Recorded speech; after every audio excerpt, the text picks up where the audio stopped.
ബജറ്റിലെ സുപ്രധാന പ്രഖ്യാപനങ്ങളെക്കുറിച്ചുള്ള സൂചനകൾ പുറത്തുവിട്ടിരിക്കുകയാണ്. 60 വയസ്സ് കഴിഞ്ഞവർക്ക് മിനിമം പെൻഷൻ തുക ഇരട്ടിയാക്കുകയും കിസാൻ സമ്മാൻ നിധിയിലെ തുക വർധനവ്, ഇതോടൊപ്പം തന്നെ പാചകവാതക സിലിണ്ടറിന്റെ വില കുറയ്ക്കൽ തുടങ്ങിയ പ്രഖ്യാപനങ്ങളാണ് ഈ മണിക്കൂറുകളിൽ പുറത്തു വന്നിരിക്കുന്നത്. 60 കഴിഞ്ഞവർക്ക് പ്രതിമാസ പെൻഷൻ തുകയായി 3000 രൂപ വീതം ലഭിക്കുന്ന പ്രധാനമന്ത്രി വയോവന്ദന യോജനയിലെ പെൻഷൻ തുക വർദ്ധിപ്പിച്ചേക്കുമെന്നുള്ള സൂചനകൾ ഇപ്പോൾ പുറത്തു വന്നിരിക്കുകയാണ്. ഇതോടൊപ്പം തന്നെ 2025-26 സാമ്പത്തിക വർഷത്തേക്കുള്ള കേന്ദ്ര ബജറ്റിൽ സാമൂഹ്യ സുരക്ഷാ ആനുകൂല്യങ്ങൾ വർദ്ധിപ്പിക്കുന്നതിനുള്ള നീക്കത്തിൽ അടൽ പെൻഷൻ യോജന പ്രകാരമുള്ള മിനിമം ഗ്യാരണ്ടീഡ് പെൻഷൻ ഇരട്ടിപ്പിക്കാൻ സാധ്യതയുണ്ടെന്ന് റിപ്പോർട്ട് വ്യക്തമാക്കുന്നു. മിനിമം ഗ്യാരണ്ടി തുക 10,000 രൂപയാക്കി ഉയർത്താനാണ് സർക്കാർ തീരുമാനിച്ചിരിക്കുന്നതെന്നാണ് റിപ്പോർട്ടിൽ വ്യക്തമാക്കുന്നത്. നിലവിൽ 1000 മുതൽ 5000 രൂപ വരെയാണ് പെൻഷൻ തുക നൽകിക്കൊണ്ടിരിക്കുന്നത്.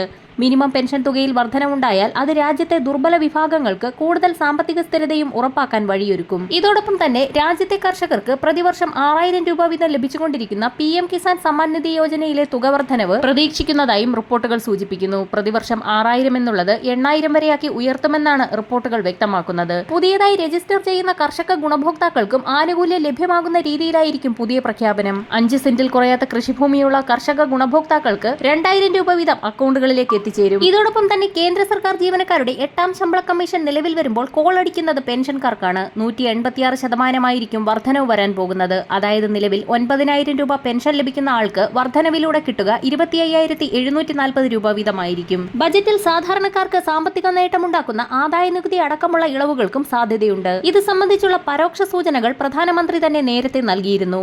എല്ലാ ദരിദ്ര ഇടത്തര സമൂഹങ്ങൾക്കും വിവിധ ആനുകൂല്യ വിതരണം പ്രഖ്യാപിക്കുമെന്ന് അദ്ദേഹം വ്യക്തമാക്കിയിട്ടുണ്ട്. ഇതോടൊപ്പം തന്നെ ബജറ്റ് അവതരണത്തിന് മുൻപേ ആശ്വാസ വാർത്തയായി പാചകവാതക സിലിണ്ടറിന് വില കുറച്ചു എന്നുള്ള അറിയിപ്പ് കൂടി എത്തിയിരിക്കുകയാണ്. വാണിജ്യാവശ്യത്തിനുള്ള പാചകവാതക സിലിണ്ടറുകളുടെ വിലയാണ് കുറച്ചിരിക്കുന്നത്. 19 കിലോഗ്രാം സിലിണ്ടറിന്റെ വിലയിൽ 7 രൂപയുടെ കുറവാണ് ഉണ്ടായിരിക്കുന്നത്. അതേസമയം ഗാർഹിക ആവശ്യത്തിനുള്ള സിലിണ്ടറിന്റെ വിലയിൽ മാറ്റമില്ല. പുതുക്കിയ നിരക്ക് ഇന്നു മുതൽ പ്രാബല്യത്തിൽ വരും. വരും മണിക്കൂറുകളിലെ സർക്കാർ അറിയിപ്പുകൾക്കായി ചാനൽ സബ്സ്ക്രൈബ് ചെയ്യാൻ മറക്കാതിരിക്കുക.